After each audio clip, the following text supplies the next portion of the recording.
Hello YouTube, welcome. How are you today? I am chilling on this rooftop with an amazing view of the sea and the city, and it's sunny and not windy, and so I thought it would be an ample opportunity to speak about business. Haha. We have no neighbors, so it won't be too awkward. So let's get into it. Alright, so this video will be fairly quick for a couple reasons. First, I'm in a public place and I'm still getting used to this whole recording thing, but most importantly, I think it's a simple concept, to be honest. I think it's not simple to apply. It's not easy to maybe wrap your head around the first time you hear about it, but I think it's really important, and that's why I wanted to make it quick and simple. So let's get into it. The first thing I want to tell you is the context, sort of why I think entrepreneurs and a lot of people in this space are ignoring this very important thing and thus making a huge mistake, in my opinion. Beyond the bootstrap fundraise discussion and debate, you know, the one where people argue for whether you should look for investors and finance your business early on or down the road, or if you should just put your money in yourself and just bootstrap it all. Beyond that debate, which I think there's merit on both sides, obviously, there's been an explosion in the startup space, in media around entrepreneurship, in YouTube videos around entrepreneurship, in the news around entrepreneurship, in investing in fundraising. What I mean by this is that we're seeing shows like Shark Tank, we're seeing stories of huge seed rounds, and we're seeing big tech companies with no profit, but a lot of capital. We're seeing these define the space, define entrepreneurship, or at least in the mainstream. And so with the prevalence of such stories growing and becoming, again, more mainstream, in my opinion, there's this sort of narrowing down in some people's minds of what entrepreneurship can be or what it should look like, aka having investors and raising millions. That has its benefits, right? It pushes people to access capital to kickstart their growth. It makes capital more accessible in some ways because it's pushing VC firms and other sources of financing to be more, accessible and more transparent. But it has its downsides. And today I want to talk about one downside that I've noticed that comes from this that can be easily fixed, in my opinion, that also has had devastating effects. And that is that this narrowing down has made some entrepreneurs and some people delusional about what matters in a business, myself included. This is coming from experience somewhat. And it's very simple. The most important part of any business is its key concrete KPI, profit. Most of the time it's going to be profit. Sometimes it's going to be profit coupled with social impact or sustainability or whatever your end business objective is, or your objective as a person doing this business or running this side hustle or enterprise. But at the end of the day, that's what matters above anything else. And you got to remember that, missions and values can evolve in an enterprise, but at least for SMEs, small to medium-sized enterprises, or side hustles, especially side hustles, the end goal shouldn't be bragging rights. It shouldn't be you being able to share on whatever platform or tell whoever that you raised this much or that you employ this many people. That shouldn't be your goal. At least, internally, you shouldn't be convincing yourself that that's your goal just because that seems to be the stories you're hearing about the most. That's what sells newspapers and what creates headlines. It shouldn't be your end goal.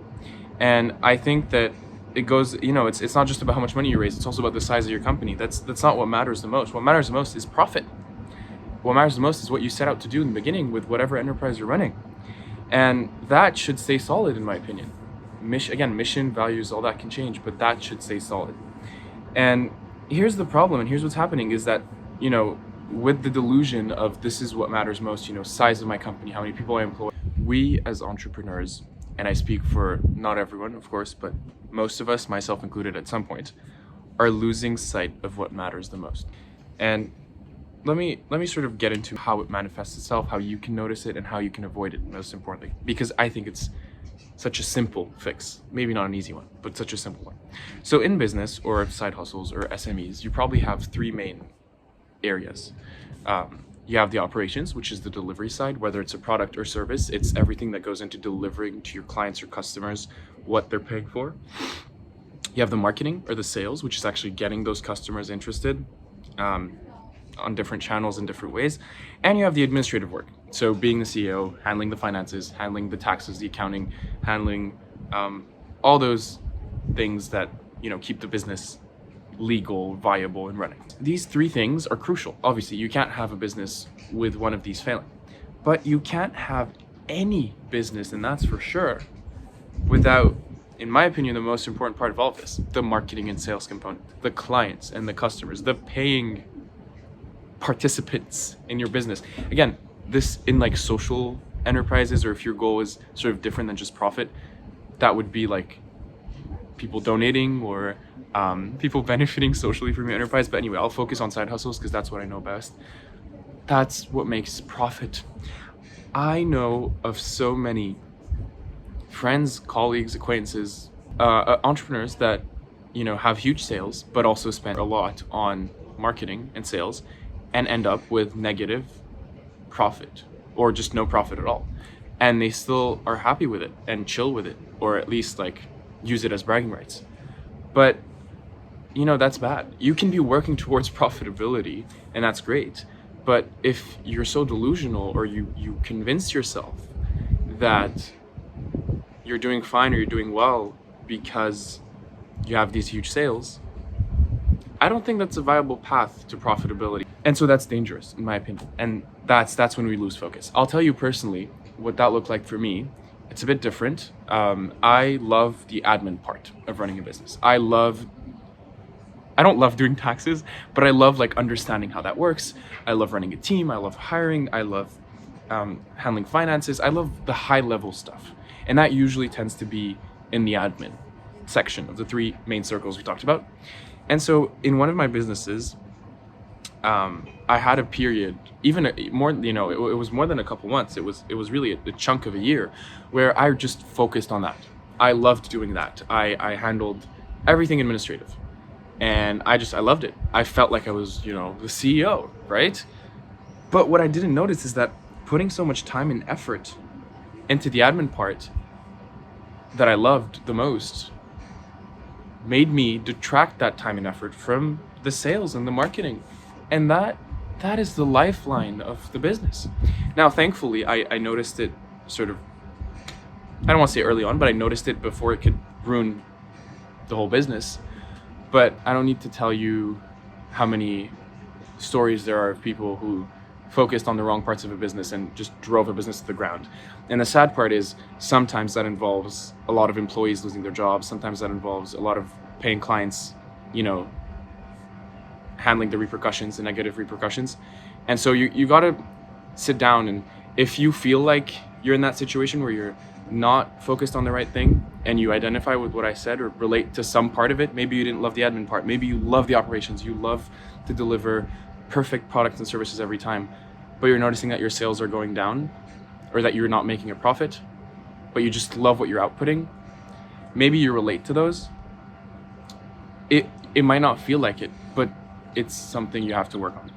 And that's something I realized. And here's how I did it. To avoid losing that focus, to bring back that focus, you just got to be brutally honest. You got to pull out that balance sheet. That's what I did. I pulled up my accounting software, and I just looked at it, profit, sales minus expenses. And I noticed that that was going down over time as I focused more on admin work, and I knew I had to make a change. And so it was easy to lose focus, but it was also easy to regain focus. It was so simple. I just had to give myself that reality check, which I hope this video can help you do if you relate to that, by giving myself the real numbers and seeing those and understanding those, and then realizing that what achieves my vision and my goal that I initially had for this side hustle or SME is sales, clients, and profits, because they're the lifeline and they are what starts it all. And that everything else, like the delivery and the admin work, should support that area. It shouldn't be the priority. And so, yeah, that's what I think is the number one mistake entrepreneurs are making right now. And I don't think it's our fault, really, in some ways. It's our fault that we let it drag on. It's our fault that we convince ourselves that it's okay to lose sight of the most important part of the business, profit, or whatever other impact you're trying to make. just because the noise is so loud in media. Again, there's been an explosion of these stories. We think we're the next Uber and Google, where it's okay to not have a profit. But you're probably not even in the social media space. Your goal isn't to attract millions of users, probably. For most people watching this video, your goal might just be to make a couple extra thousand a month or a couple million a year. Whatever your goal is, it probably isn't what is in the news all the time. So have that critical lens and realize, dig into what your goals are and what you want out of this SME and side hustle, and narrow down what can make that a reality. Most of the time, it's the sales, clients, and the profits. And with that, I would love to get your thoughts in the comments, and take care, friends.